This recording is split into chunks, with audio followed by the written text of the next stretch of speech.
Welcome to the podcast, Cans, Copy, and Mike. A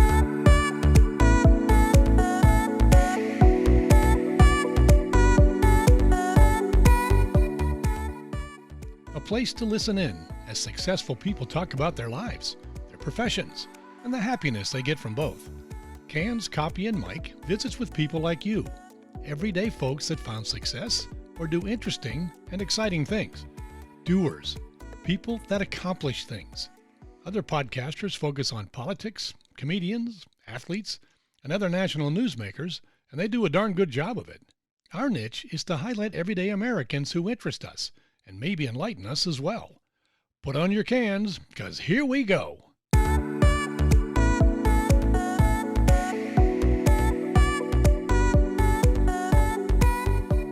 Some of the features I'll be producing for my podcast, Cans, Copy, and Mike, will delve into our collective human vices. I plan to visit small distilleries and brew pubs to report on their efforts to produce the finest ales, lagers, and spirits small distributors can make. I've also been to a cigar shop where customers are invited in. They bring along their favorite bourbons, sit on leather chairs, and sample the latest Honduran sticks while they talk to their friends about football. I also did a podcast in a tattoo company to learn more about the craze that's growing rapidly in popularity. For many of these vices, I'll be learning right along with you when I listen to these people explain their passions, what they do, and how they do it.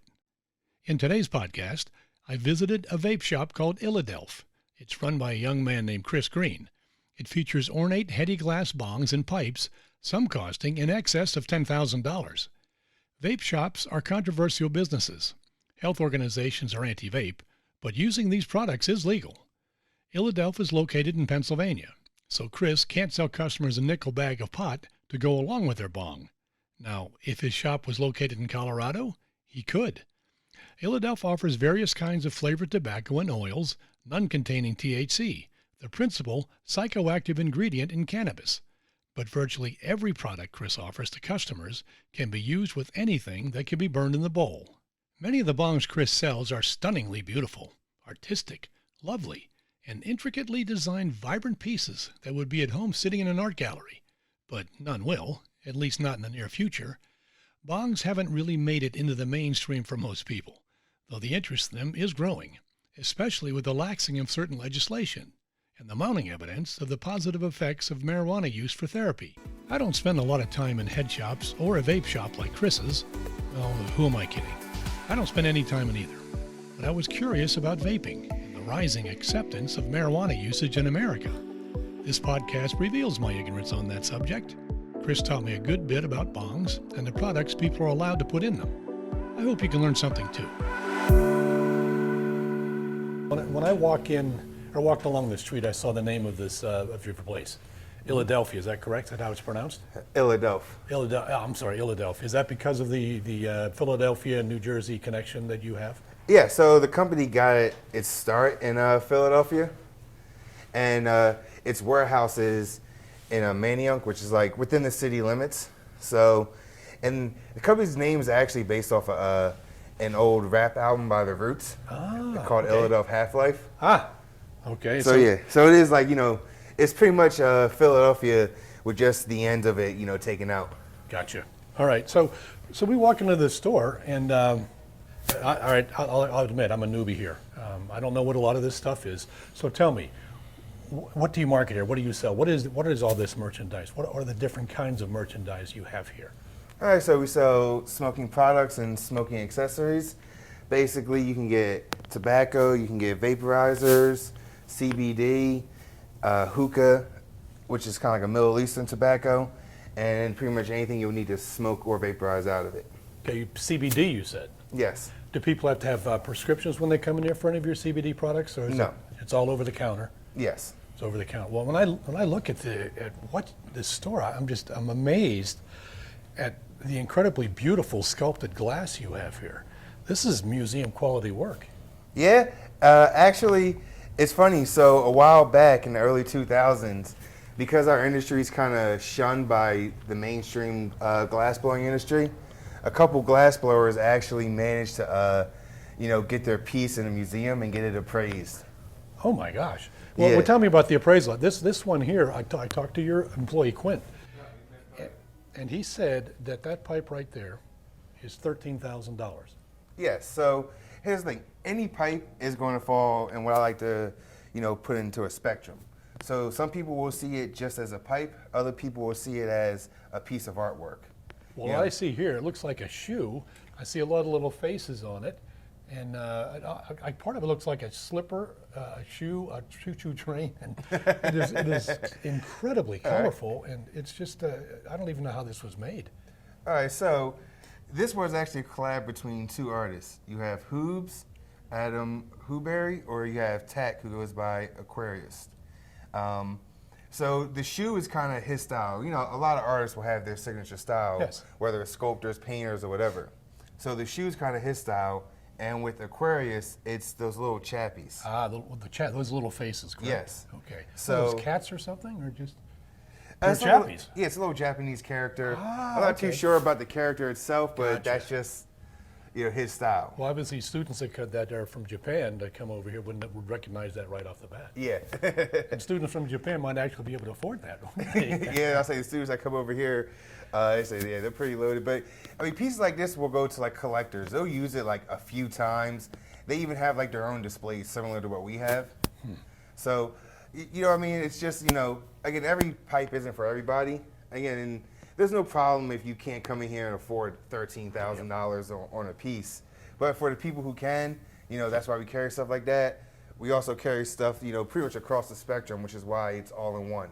Gotcha. So it's not just, for, people looking for, the super high ticket art. We have little pipes starting at $15, 30, 15, and then obviously all the way up to 13. Well, Chris, does every one of these? All right, this pipe is 13,000. You said you have some for $30 or $40 or $50. Yes. Is it the same experience when they're actually used, when people smoke out of them? Honestly, pretty much. So, even yeah. some of the best glass artists will tell you that there's not much difference in the effectiveness of getting a $13,000 piece versus getting let's say a $50 piece. Gotcha. And part of it is a status symbol. Some people like to get pieces like that as a symbol of status. That's why some people will buy a Toyota Camry and some people will buy a Maserati. Perfect analogy. Well, if I look down below here, I see beaker-like. What are these called? These large ones with a triangular bottom. Yeah, so they're typically called the beaker. Beaker. Okay. Yes. I was right with that. Okay. And they're amazing. Look at all the different colors. Now, can you describe how those are constructed? What is this piece here, and what is that for? Yeah, so basically any beaker is going to have a slide, the part that you pack. It's going to have a stem, the part that actually goes down into the water. Then it's going to have the base, the neck, and the lip. So basically, like I said, the stem has little holes in it, and that's meant to diffuse the water. Okay. Basically, it makes it bubble, cools off the smoke. Gotcha. Obviously, the slide, the part that you pack, that's where, everything goes. That's the bowl? Yes. Okay. Yeah. The slide. We call it a slide. Some people call it the bowl piece. One thing about this industry is you'll find out there's 20 names for the exact same product. But I assume that the top, that's where people inhale, from the top of it, Yes, correct? you inhale Okay. from the lip. So Now, that's where your lips go. Oh, those are absolutely amazing. Again, museum quality art, I think, there to be able to blow that kind of glass. Yeah. To me, it looks a little bit like what I'd find in a science lab, too, like at the university. Oh yeah, there's been a lot of innovation in this industry. In fact, one of the forefathers of this whole industry, Bob Snodgrass, literally was doing soft glass at first. Oh, soft glass. Yeah. Most pipes are made from borosilicate. He found this really incredible technique, fuming. Basically, if you vaporize silver or gold, it creates this cool little color that changes based on the light.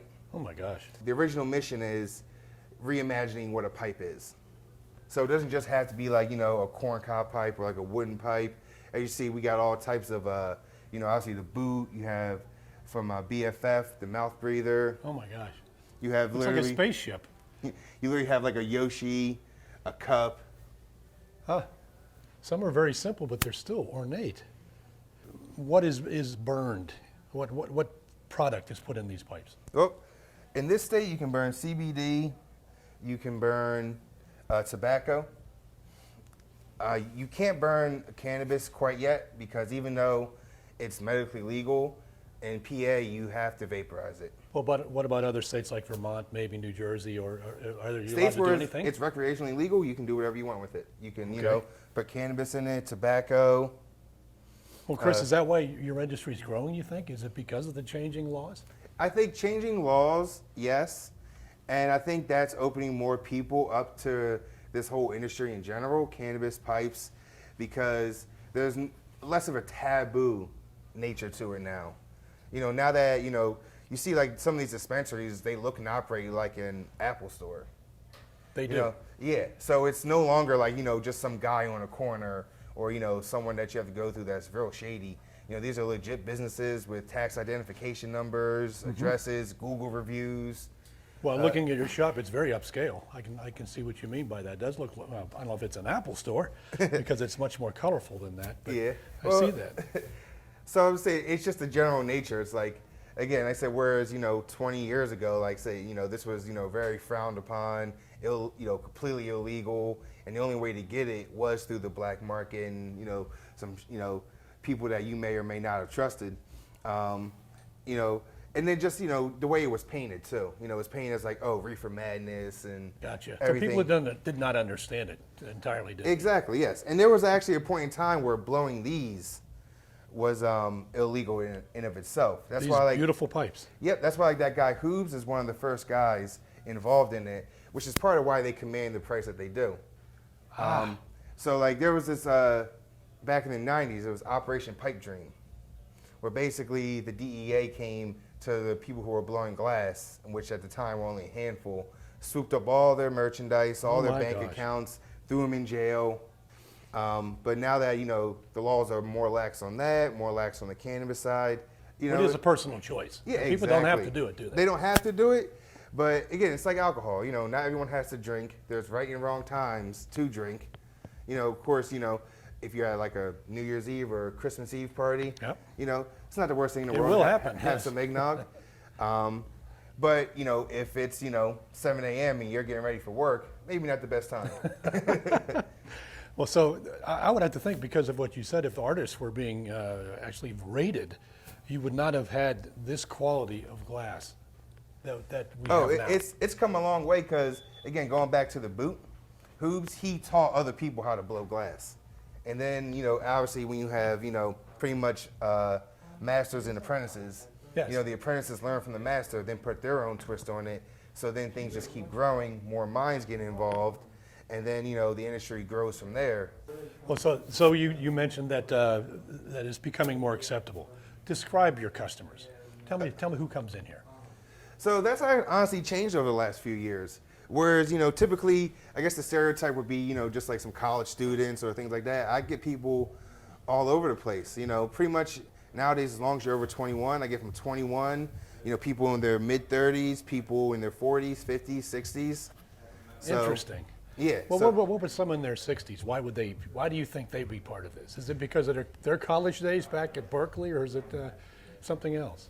I mean, I do have parents who come in here a little older who talk about their college days, but a lot of them will come in for a CBD, they'll come in for a vaporizer. A lot of them have been smoking cigarettes and want to find a way to get off of it. Gotcha. So again, you know, there's, you know, people who get medical cards, and now suddenly, you know, now, you know, they need a way to use it, so they'll come to us for some advice. Well, you mentioned that people maybe try to wean themselves from cigarettes. The products that you sell here, I assume they contain various amounts of nicotine. Can a person come in and pretty much dial up the strength? You can dial it up or you can dial it down to 0. It can wean them off cigarettes, but I always warn my customers a little word of caution. And that's, the nicotine isn't the hardest part about getting, you know, rid of a cigarette habit. It's the habitual side of it. Gotcha. So just after we have a cup of coffee, you have a cigarette, or you have a drink, you have a cigarette. Yeah, Interesting. most people who smoke cigarettes, they do it again habitually, and they do it, you know, without even thinking. You know, there are certain cues. They go for a walk, you want to smoke. You get finished eating, or you know, you have a cup of coffee, you want to have a cigarette. Well, you wouldn't be able to haul out one of these pipes that are almost 2 feet long and just do that in your car, could you? Right. You've talked about the quality of the glass. Now, the research I've done, there are a number of names. The various pieces that you sell are what? Heady Glass, bongs, hand pipes, and dab rings. Can you just go very briefly and just kind of summarize what they are? All right, so if you want to start with the rig setup, a rig is meant to use concentrates. Now, this is vaporizing, so people with a medical card can do this. What are concentrates now? Is it oil? Is it? Yeah, so it's like an oil. It comes in like different forms, honestly. So you can get like an oil. You can get stuff that's like a crumble, more like I guess the traditional hash. Yep. Just pretty much a more refined version of that. And so typically these come pretty small. And what are these pipes called now again? These are the dab rigs. The dab rigs. Okay, they're beautiful. Yeah. So again, I said simple. These are like the artist-made, American-made ones. Then you have more of the production style, kind of made in mass quantity. So I would have to assume they're cheaper then. Yes. So like they said, where you saw some of the sticker prices on those guys, something like this guy is going to be $60. So it looks like a beaker, and it's got a similar design to the larger ones, but it's not as ornate or colorful. Yeah, exactly. Then you even have guys like this for around like $35-$40. That can't be more than 4 inches tall, 4 or 5 inches tall. Right. The price ranges will start pretty low, then they can get pretty extravagant. Well, when people come in here to buy things, do they say, I want a dab rig, I want some Heady Glass or a certain kind of bong? Would they come in and ask for a dab rig? Yeah, people come in, say, So hey, I need a rig all the time. What we tend to do, we tend to ask what they're looking for in terms of use. So if someone says, I'm looking for a piece, oh, you looking for dry leaf flower, or are you looking for something for concentrates, a rig? Gotcha. So there are from what you've just said, at least 3 different materials that go into these rigs. If they're oils, the grass type. Yes. And what's the third? Oh, so like flower is just like a general name for dry leaf. Gotcha. The Heady Glass, from what I read, is the really high quality glass. So I assume that's in the first display that we looked at. Yeah. So pretty much these 4 showcases are going to contain the Heady pieces made by different artists across the country. And what I like about this is you've got them displayed so nicely and you have them lit, so that people can really see just how beautiful these things are. Right. And obviously most retail, they're going to show off their best merchandise right front and center. There you go. It's marketing. What is the most common material that people use when they buy any of these things, or is there one? I would say for rigs, definitely your concentrates. I would say for tubes, again, tobacco or just regular dry leaf flower, depending on your state. Like again, there's a difference between being in Pennsylvania and then being in Colorado versus California. So they can actually put actual cannabis in there then. Yes. You fill this up with water until all the slits in the stem are completely submerged. Okay. Then, if you wanted to, you could pack the neck up with ice, because what that's going to do is cool it down and chill out the smoke. Gotcha. Then you're going to pack this. Well, that's small. Then basically you just light this, and then this is going to fill it with smoke, and when you feel like you're ready, you lift it and it clears out. Well, I haven't seen anybody pull one of these out at a tailgate party before the football game, so I guess they're pretty specific when they use them. Chris, when these pipes are used, the various kinds you have here, how do the users clean them? How do they get them as clean after they use them as they are before they use them? First is, the more often you clean it, the better. Now, there's a few ways to do it.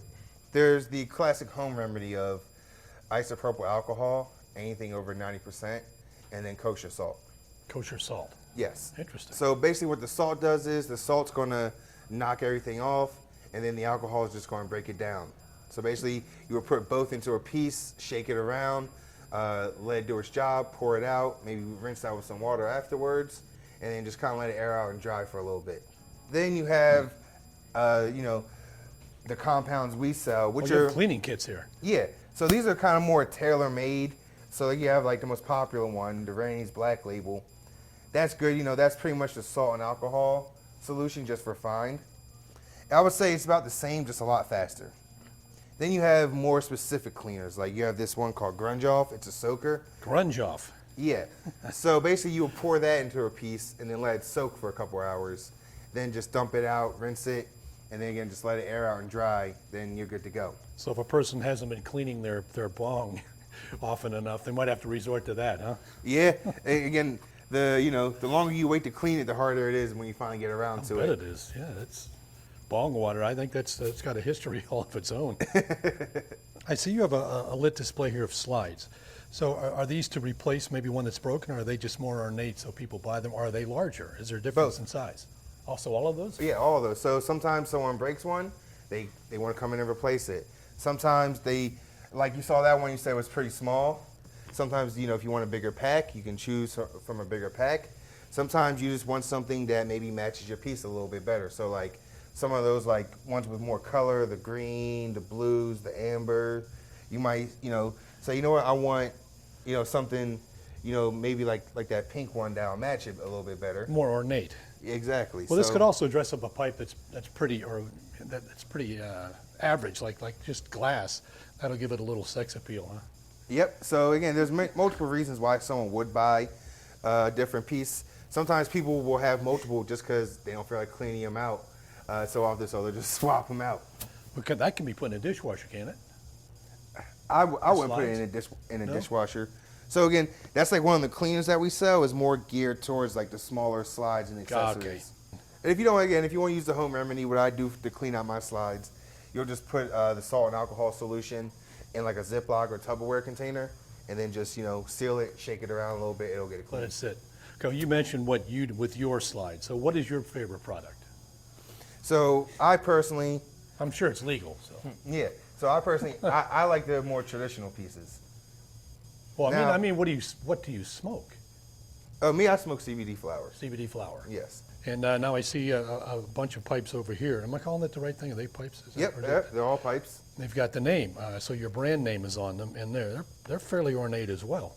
Yeah, Illadelph there's a ton of different products. Right now, it's just, a bunch of straight shooters.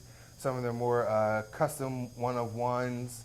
Illadelph comes in your basic production, your signature series, and then your customs. These small ones, this is what I was a little more familiar with when I was in the service. A lot of guys, I was in Germany, and hash was big there, and guys had stuff like, of course, I of course never did anything like that, but some of my friends would, and they had things that weren't quite that ornate, but they're about that size. So would this be? I guess this could be used for anything from what you're saying. Yeah. So The flower. the real difference between like these and the traditional like water pipes is these are they're dry, and then two, they're a little more portable. Obviously, it's a lot easier to carry around, something, small like this, or even like one of these guys. Still, they're beautiful. Than it pieces. is to, carry around something like bong. this, or even one of those 17-inch tall guys. This looks like a character I remember from South Park. That little guy. Oh no, that's exactly what they are. Is that what it is? They were South Park Yep, characters? you got Oh, for Cartman, God's sake. Eric, Stan, Oh, they are. Mr. Hanky. Oh, that Mr. Hanky. Good Lord. I You think even- a lot of my listeners will have no idea what any of that is. You have Spider-Man up here. Oh yeah, Spider-Man. There's a strong hook. So where do you see this industry going, Chris? Because of there's a laxing of laws and things are changing. Is this one of the reasons you were interested in getting involved in it, because you see growth? Yeah, obviously something that you like and that's a hobby of yours, or even something that you collect is one thing, but making it into like a livable business is another. So as the laws get more lax, obviously that leads to more growth. I feel like over the next maybe like 5, even like 20 years or so, depending on how long it takes all this to go through, you'll see a straight upward trajectory. Then you'll see it level off as it becomes more normal. So, Chris, what do you think is the biggest misunderstanding about this industry? I would say one of the biggest misunderstandings is that we're all just a bunch of stoners who don't know what we're doing. And while you're going to get that in this industry, obviously, just due to its nature, I'll say for the most part, people know exactly, what they're doing. I would say there's a lot of misinformation out there, especially because when it comes like CBD, you have like an employee at Sheetz who, it's not necessarily a bad person, but they just don't look into it a lot. It's just another thing that they're selling. Like, They don't have the education your people have. Yeah, like I'm pretty sure they don't look into everything that's in a Coca-Cola soda either, but they just don't really, know much about, the product itself. Then you have, some of the people who are, trying to mislead people. Like a lot of people, when we first brought CBD in after the Farm Bill passed, were like, oh, I heard this gets you high, and then we had to quickly dispel that. Like, no, it won't. There's no THC in then. That's another thing. THC is now, even that's become a more specific term. So in terms like THC, there's Delta 9, and that's like what everyone typically knows as THC. That's what's going to get you high. But then there's like THCA, which is non-psychoactive. Non-psychoactive. I like that term. Well, when I watch television at night, in fact, some of the streaming services like Hulu, and in fact, Hulu is a main one. There are some advertisements about this very industry that are really destructive, that just blow you guys up. When people come in here and buy your products, is it safe? Let me put it like this. Can you drive a car safely? Can you drive a car recklessly? So we'll educate people in everything they need to do to use something safely. I would say there's no innate danger, but here's the thing. Smoking. We know the dangers of smoking. It can be addictive. It can lead to health problems. So yes, that is a very real possibility. I mean, nowadays you have people eating Tide Pods, so it's like we can educate everything that, we can teach you everything that you need to know. But at a certain point, it's like, what can we do? Well, it's also, you've got signs on it. You're 21 years old. To buy anything, people are adults and make their own decision. Yeah, so like I said, if that's kind of why we're here, is, we like to educate people. We like to, show them, what to do, what's best for them. So yes, everything here can be used safely, and when used with even just a little bit of sense, will be very safe. All right, Chris, are there any new developments in this industry? Yeah, so like I said, with more minds in this industry, because the taboo nature is dropping, you have more scientists, botanists, and chemists in this. So the newest phase is this Delta 8. Delta 8, what is that? So it's derived from the CBD plant, and it's another form of THC. Some states have it legalized, obviously PA being one of them. Some states are starting to crack down on it. Now, unlike your regular CBD product, this does have some psychoactive effects. Psychoactive effects. Yeah. Okay. The way I like to compare it to the regular THC is I like to compare it to the Impossible Burger. The Impossible Burger? Yeah. I don't know if you ever tried one. They say it's just like a burger, but it's not quite the same. Oh, yes. It's the soy products and different vegetables. Yes, yeah. Yes. So again, it imitates it, but it's not quite the same. Interesting. It's the same thing with this. It imitates it, but anyone who's telling you it's the same thing as what they sell at the dispensary is straight up lying or just don't know what they're talking about. Well, let me ask you this then, Chris. Is it safe to drive after someone uses this, Delta? No. It's not. I wouldn't. I wouldn't do it myself. I wouldn't advise anyone to do it. There you go. Now, I look over in the corner here and I see a pipe that looks like it's got octopus arms on it. Also very colorful, beautiful things. That's a hookah pipe, correct? Yeah, so these are a little older than the typical water pipes that we were looking at earlier. I'm not even sure how far back they go. It's, again, Middle Eastern tradition. Oh, yeah, Middle Eastern. Yeah. I think that the movies I've watched in the past have had a lot of these featured. Yeah. Indiana Jones. I would say one of the biggest differences between this, like a vaporizer or even like a pipe, this is more recreationally used. Okay. So people, tend to not smoke these every day. They tend to do it on occasion, maybe a weekend thing, because it is pretty heavy, and these things do require even more maintenance than the glass pipes that we've seen. As I take it apart for you, you got. Oh wow! Yeah, there's a lot of like changing a tire here. Right now, there are like a Chronic Town. He's a good guy over there by Five Guys. Okay. He has like a hookah lounge somewhere where. Yes, I've seen those. Yeah, somewhere where he'll do all this for you. Clean it, pack it. It's kind of like going out to eat at a restaurant versus cooking yourself. Okay. So it's people just sit down and inhale. Then they don't do that. Yeah, anymore. they simply pick a flavor that seems interesting to them, and then they'll get everything going. Right. So if we have a bunch of these with like 3 or 4 different arms on them, like I've seen in Indiana Jones movies. I would have to think that you want to, when you're switching off these things, you want to make sure you know the health of the people you're with, especially these days with different viruses floating around. Oh yeah, 100%. And that's why most hookah lounges and even we will sell like just like disposable mouthpieces. So you can attach it to the end, and then take it off. When you're passing it, and then once you're done with everything, you just toss it. So it's just a party event then. Yeah, again, like I said, that's why most people buy this. They buy it with the intention more for group use. Again, it's more or less again recreational. Just meant someone who wants to just relax. It's not something that's all right. Obviously, you're not going to carry this thing around with you everywhere you go. So then, Kristen, to summarize your industry, it's for adults. Yes. It has some very expensive but beautiful hardware that accompanies it, and a number of different choices for what to put in the pipes. Do you have any expectations or hopes for the next 5 years for this industry? Yes, I hope that things just keep growing, and actually, you're seeing more and more like American artists. Like even like one of my employees is just now getting into glass blowing, picking things up pretty quickly, and just with general laws of supply and demand, that's going to open up more, good quality American choices to more people. Because again, not everyone who walks in, let's forget the 13K, even just spending $700 on a pipe.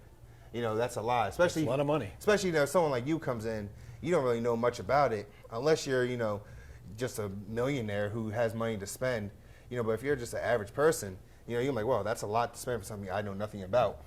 Well, I drove up in a minivan, Chris. So yeah, I'm gonna stay away from the $13,000 pipes, buddy. Understandable. But here's the thing, though. But like, as more American artists come into the scene, again, that's just going to create more American pipes. So the prices are going to go down, and I'm seeing it all the time. Because like, even some of the pieces now, which still seem like a lot, that are like 700. 10 years ago, they'd have been a few grand. So again, as you have more quality artists coming into play, then you have So my hope is that it keeps going that way, so it's available to more and more people. Because again, as more people start buying, supports the industry. Again, everyone wins. Of course, you're still going to have your your super expensive high-end glass. Just like with clothes, you still you can go buy a shirt at Walmart or Target for a reasonable price, or you can go buy a Gucci shirt for like $200 for for the same reason someone might buy one of those pieces. Well, thank you very much for educating me here today. Yeah, thank you for coming in. Yeah, this is an intriguing market you're in, and best of luck, bud. All right, thank you. Chris Green has made a successful business in State College. It's a controversial one by some standards, but his products are legal and offered to adults only, people 21 and older. Anyone curious about vaping should investigate the pros and cons about the device. The most important thing I found out at the shop? People that have prescriptions for medical marijuana have some very colorful options for glassware at Illadelph.